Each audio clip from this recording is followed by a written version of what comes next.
Most people think anxiety keeps you stuck in inaction, hiding, avoiding, or freezing. But with high functioning anxiety, it often looks completely different.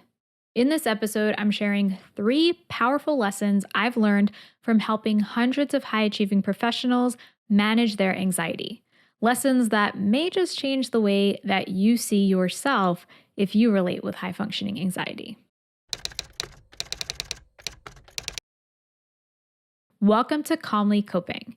My name is Tati Garcia. I'm a licensed therapist and speaker here to help high achievers stop overthinking everything and finally feel calm and confident from within. If that resonates, then hit subscribe. Let's dive into the episode. Over the past 7-ish years, I've worked with so many ambitious, hardworking people who struggle internally, even though they look like they've got it all together on the outside. And I've noticed a few patterns and truths that show up again and again. Today, I want to share 3 of the biggest lessons I've learned, lessons that can help you start breaking free from the cycle of high-functioning anxiety. And just a note, this is episode 3 of my 3-part series on high-functioning anxiety. So if you missed the first 2, then be sure to click on the link in the description to check them out. Lesson number 1 is avoidance can actually look like doing more. Like I mentioned in the intro, when most people think of anxiety, they think of avoidance, not wanting to go into social situations, avoiding doing something out of their comfort zone, or steering clear of things that feel risky or bring up feelings of anxiety. But in high functioning anxiety, doing more is actually often avoidance. Not always, but avoidance can show up as doing more. And here's what I mean. Instead of avoiding by holding back, high achievers avoid by hustling harder. You may not think that this is avoidance on the surface, but their fears are often about failure, disappointing others, being perceived as incompetent, and the way that they cope is to take control, to overthink, to overprepare, to overwork. The problem is these patterns of overdoing might feel protective in the moment, like you're putting on armor to protect yourself from negative consequences. But long term, they actually reinforce your anxiety. They teach your brain, I have to keep hustling, pushing, striving for impossibly high standards, because if I don't, then everything will fall apart. This is what keeps high achievers stuck in that endless cycle of overdoing. It's not laziness, procrastination, it's overcompensation. And that can be just as damaging. So for example, maybe this looks like over-preparing for a meeting by spending hours on tiny details that no one else will notice.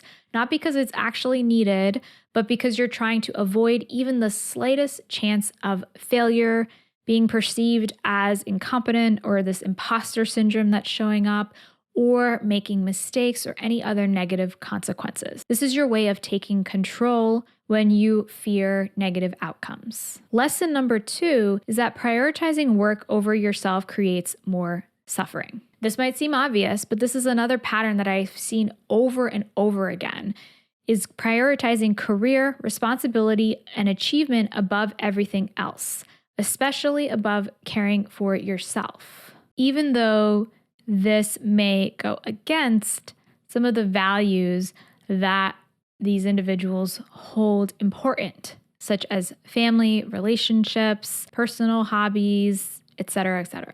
However, on the surface, it might make sense to prioritize work and achievement.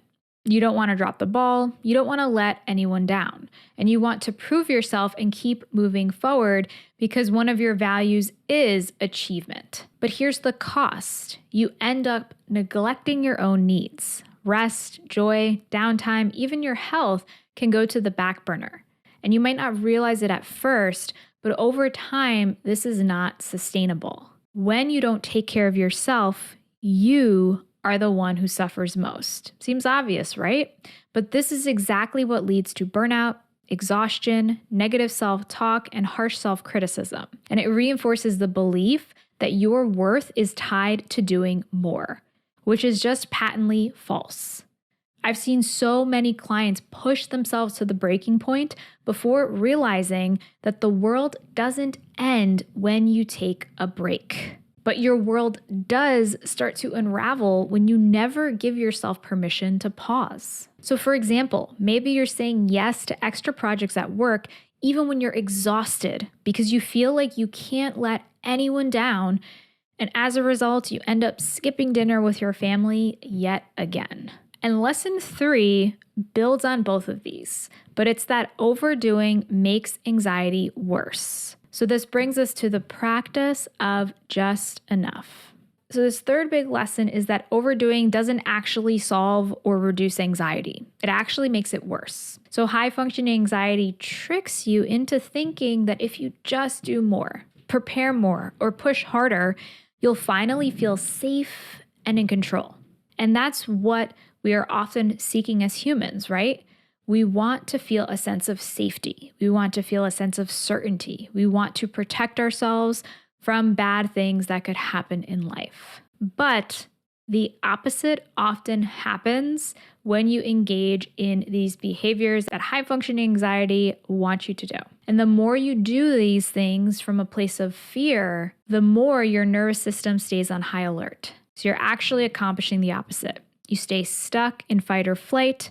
Your body gets tense, your thoughts get more sensitive, and your sense of peace becomes further and further away. And the mindset shift here to address that is learning to practice just enough. Basically, a form of exposure therapy of exposing yourself to this feared outcome of, I cannot have control. So let me just let go of trying to overwork and overanalyze everything and just notice that it's okay to stop before I feel like I've reached that point or before my brain and body naturally want me to, because this is a behavior that I have repeated and ingrained again and again. So maybe this looks like, instead of automatically saying yes to more or pushing yourself past the point of exhaustion, pausing and asking yourself, have I already done enough for now?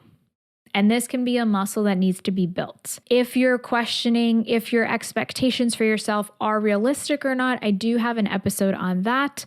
So you can click on the link in the corner if you're watching on YouTube, click on the link in the description or the show notes to check it out. So sometimes that pause is, like I mentioned in the last episode, just 3 deep breaths before sending the email or stopping yourself from rewriting the report yet again.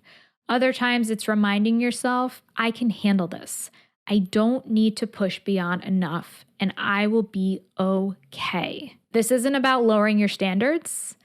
It's about learning and teaching yourself through experience that your worth is not tied to constant overdoing, and that you can trust yourself even without the endless hamster wheel and hustle. So for example, maybe it's noticing the urge to stay an extra hour at the office and instead telling yourself, I've done enough for today. I can handle the rest tomorrow. That's an example of practicing just enough. Setting a boundary, acknowledging and noticing it, and sticking to it. You are teaching your brain through experience that you can tolerate the uncertainty and that the consequences are often not as bad as we imagine them to be as our brain creates.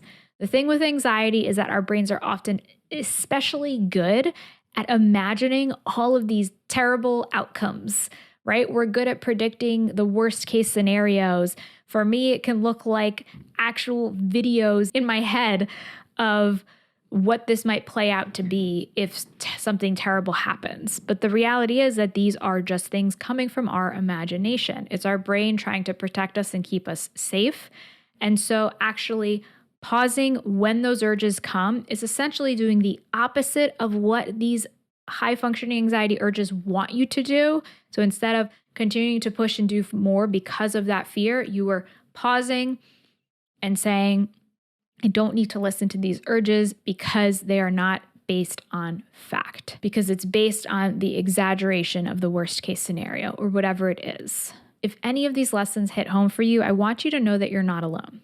High functioning anxiety often shows up in these patterns: avoidance through doing more, neglecting yourself for your responsibilities, and reinforcing anxiety through overdoing. These are not flaws. They're learned patterns. And once you can recognize them, you can start to shift them. So if this episode resonated for you, I created the Calm and Ambitious Vault exactly for you. It's a curated library of calming practices, mini trainings, and challenges designed for high achievers like you, so you can break these patterns and build calm, balance, and confidence on your own schedule. So think of this as your on-demand toolkit for those moments when anxiety takes over and you need support right away. The vault is officially open this week, and for a limited time, you can get it at a special launch price. You can find the link in the show notes or go to calmlycoping.com/vault for more information. So remember, as I have repeated over and over again in this series, awareness is the first step, but it doesn't stop there. By practicing just enough, prioritizing yourself alongside your responsibilities, and understanding how avoidance can actually look like doing more, you can start to shift this cycle of high-functioning anxiety, because you deserve more than just surviving and getting through the day. You deserve to feel calm, balanced, and confident while still being the ambitious and successful person you already are. And I know that you can do this. While you wait for next week's episode, I have other episodes about calming your mind, improving work-life balance, and feeling more confident from within. So be sure to check out these episodes here. Thank you so much for tuning in today. And until next time, be calm.